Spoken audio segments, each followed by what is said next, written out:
أعوذ بالله من الشيطان الرجيم.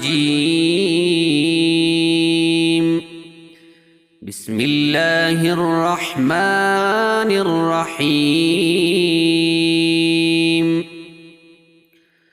تبارك الذي جعل في السماء بروجا وجعل فيها سراجا وقمرا منيرا، وهو الذي جعل الليل والنهار خلفة لمن أراد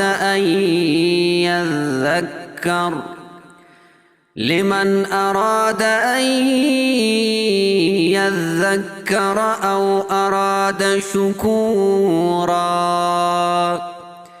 وعباد الرحمن الذين يمشون على الأرض هونا وإذا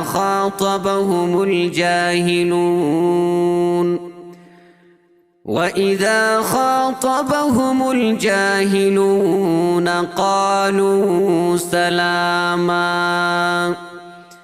والذين يبيتون لربهم سجدا وقياما، والذين يقولون ربنا اصرف عنا عذاب جهنم إن عذابها كان غراما إنها ساءت مستقرا ومقاما. صدق الله العظيم.